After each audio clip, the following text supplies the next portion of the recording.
बीमारी, अब उस रोग का कोई इलाज तो है नहीं। तो हमने कहा महाराज जब इलाज नहीं है तो हमारा क्या होगा? कहते घबराओ भी नहीं, दो काम करो, समय पर दवाई खाते रहो, दवाई मत छोड़ो। तो माता जी बड़ी प्रसन्न हुई। कल हमें कह रही थी अरे बाबा हमारो शुगर तो 700 से ऊपर चलो गए। हाँ, समय पर दवाई का डोज समय समय पर दवाई लेते रहो। मीठे का परहेज करो, मीठे का परहेज करो और समय समय पर दवाई का डोज लेते रहो। अब डॉक्टर ने तो शुगर का इलाज बताया, भाई ऐसे ऐसे करोगे तो अब इसका इलाज तो कोई नहीं है, लाइलाज बीमारी है, लेकिन फिर भी शुगर आपका कंट्रोल रह सकता है। इसी प्रकार वस्तुतः तो मनुष्य शरीर ऐसा ही है महाराज। शरीर में 6 विकार है, षड विकार से ही तो देह शरीर बना है। काम क्रोध लोभ मोह मत्सर रूपी। और ये जो जितने भी रोग है बीमारी ये ठीक नहीं होते। इलाज क्या है? ऐसे तो लाइलाज बीमारी है, काम क्रोध, कोई क्रोध किसी को गुस्सा आता है तो ऐसे तो उसका इलाज कोई है नहीं। तो इलाज क्या है? सबसे बढ़िया इलाज है कुसंग का परहेज करो, समय समय पर सत्संग का डोज लेते रहो।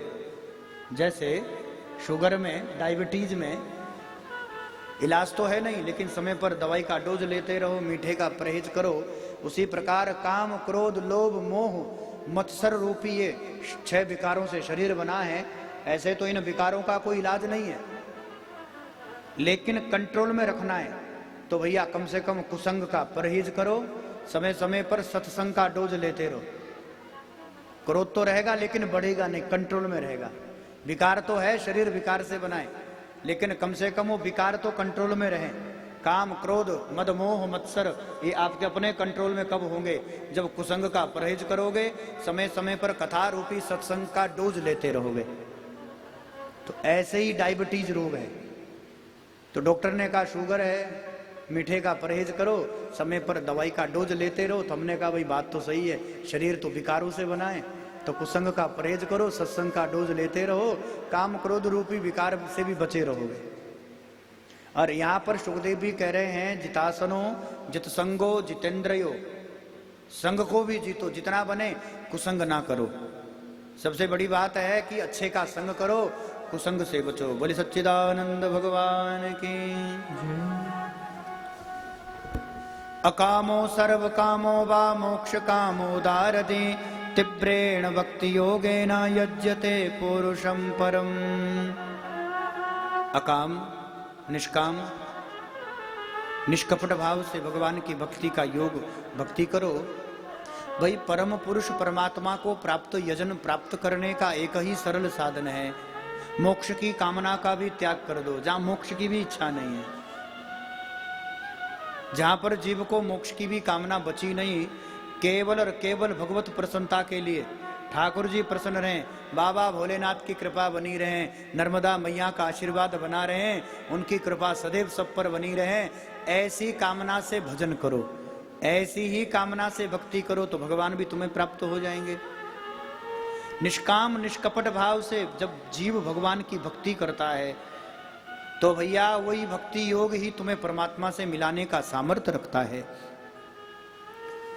अकामो सर्व कामो वा मोक्ष काम उदारदि, तीव्रेण भक्ति योगेन यज्यते पुरुषं परम। परम पुरुष का यजन करने के लिए सबसे बड़ा योग है, सबसे सरल योग है भक्ति योग। क्योंकि भक्ति में परमात्मा जल्दी रीझ जाते हैं, भक्तों पर भगवान शीघ्रता से ही रीझ करके कृपा भी कर देते हैं। जितना बने भक्ति योग का आश्रय ग्रहण करो। क्योंकि सुखदेव कहते हैं परीक्षित, मनुष्य शरीर को प्राप्त करने के बाद भी जो मनुष्य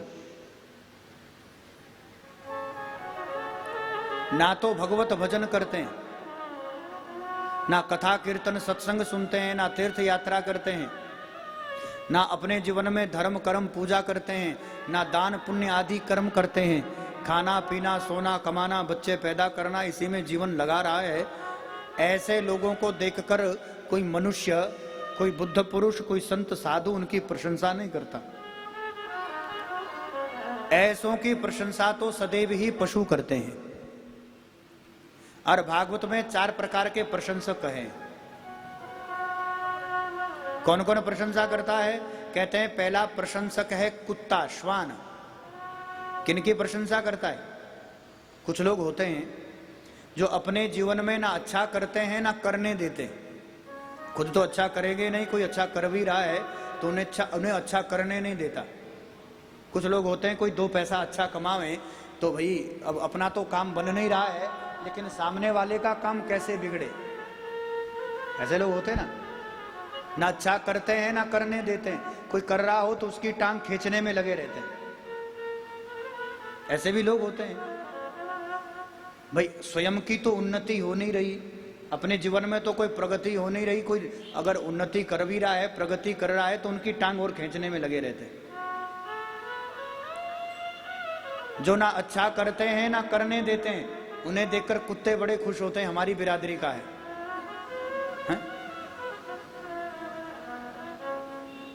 अच्छा, कुत्ते की टांग खींचने वाला कौन होता है?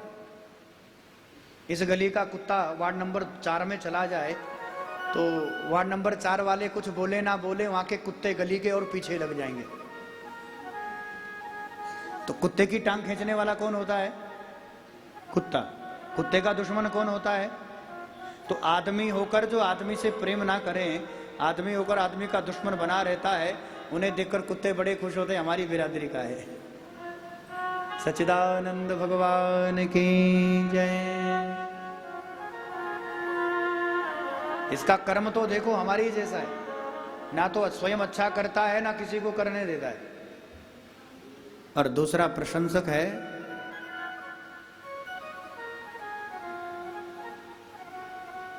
ऊंट। ऊंट तो देखे होंगे आप लोग। किनकी प्रशंसा करते हैं?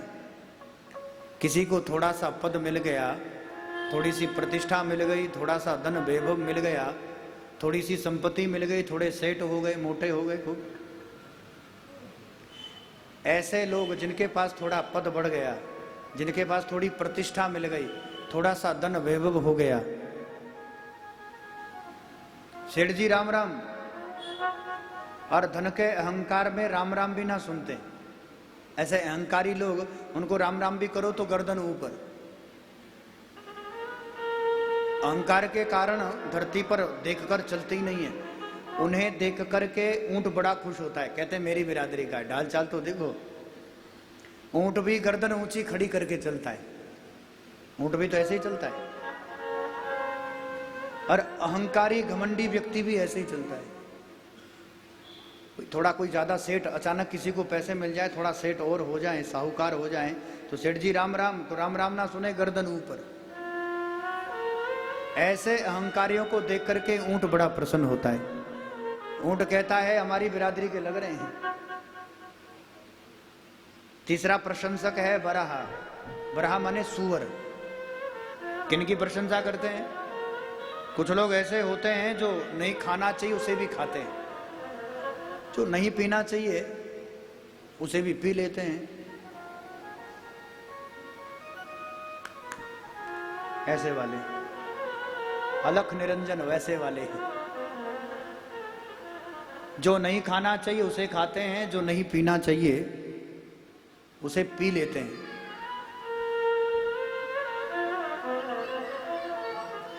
उन्हें देख करके सुअर बड़ा खुश होता है।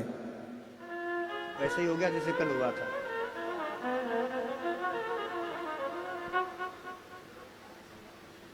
सच्चिदानंद भगवान की जय। अब ठीक है ना? हाँ, वो बंदी रखो उसे। बोले भक्त वत्सल भगवान की। पीछे आवाज नहीं आ रही है? आवाज आनी चाहिए, बस उतने में काम बन जाता है। तीसरा प्रशंसक है सुअर। किनकी प्रशंसा करता है? जो कुछ भी ग्रहण कर लेते हैं, जो नहीं खाना चाहिए उसे खा लेते हैं, जो नहीं पीना चाहिए उसे भी पी लेते हैं, अभक्षण का भक्षण करते हैं। उन्हें देखकर सुअर बड़े खुश होते हैं, हमारी बिरादरी के लगते हैं। पूरी गली का, पूरे नगर का जहां सारी गंदगी इकट्ठी होती है, सबसे पहले गंदी जगह मुंह कौन मारता है? सुअर। और आदमी होकर भी, मनुष्य होकर भी कुछ भी ग्रहण कर ले, कुछ भी खा लें, कुछ भी पी लें, अभक्षण का अभक्षण कर लें, तो उन्हें देखकर सुअर ही खुश होते हैं, हमारी बिरादरी के लग रहे हैं। भगवान ने बनाया तो मनुष्य है, बनाया तो आदमी है, इंसान है, लेकिन जो नहीं खाना चाहिए उसे भी खा लेते हैं। ऐसे अभक्षण का भक्षण करने वाले लोगों को देखकर सुअर को लगता है मेरी बिरादरी का है। और चौथा प्रशंसक है गधा। किनकी प्रशंसा करता है? कहते हैं जिनकी उम्र 50 से ऊपर की हो गई। तो 50 से नीचे तो ऐसे भी 2-4 लोग ही बैठे हैं। सच्चिदानंद भगवान की। 50 के बाद गिनती भी बदल जाती है। 50 के बाद आता है 51। अब उम्र हो जाए 51 की तो संकेत हो रहा है, भगवान कहते हैं वन की तैयारी करो, क्योंकि अब वन जाने का समय हो गया। भाई 51 वन जाओ, 52 वन जाओ, ऐसे करते करते 58 तक वन का संकेत होता है। हमारे यहाँ 4 आश्रम की व्यवस्था थी। 25 वर्ष तक ब्रह्मचर्य होता था, 50 वर्ष तक गृहस्थ होता था, बेटे के विवाह के बाद 50 के बाद फिर वानप्रस्थ होता था। इसलिए 50 के बाद आता है 51, 52 वन। अब पीछे क्या लगा? वन। 58 तक संकेत होता है कि वन की तय। अच्छा, 58 के बाद भी घर में ही बैठे हैं तो गिनती बदलती है। 58 के बाद क्या आता है? 59, फिर 60, 61, 62, बुद्धि सटिया जाती है। क्या हुआ? एक उम्र के बाद फिर बुद्धि काम नहीं करती। अब 60 के हुए, 65 के हुए तो वो पीछे 60 लग गया। 61 लगाए ना, बुद्धि सटिया रही है। बच्चों जैसी हरकतें हो जाती है बुढ़ापे में। और कहीं 68 तक भजन में नहीं लगे। भाई 68 के हो गए, अब 68 के बाद फिर गिनती बदलती है। 68 के बाद क्या आता है? 69, 70, 71, 72, 75 है। भगवान कहते कितना ही तर करो, तरोगे नहीं, मरोगे। अब तर करने से तो तरने वाले नहीं है। भाई 68 से भी ऊपर के हो गए और फिर भी भजन ना करें, फिर चाहे 71 के हो जाओ, चाहे 75 के हो जाओ। अब तरने का समय नहीं है, मरने का समय। पता नहीं कब टिकट कट जाए, कब बुलावा आ जाए। सच्चिदानंद भगवान की। दादी बड़ी खुश हो रही है। बोले वक्त वत्सल, ये कह रहे हैं हमें ही कथा सुना रहे हैं।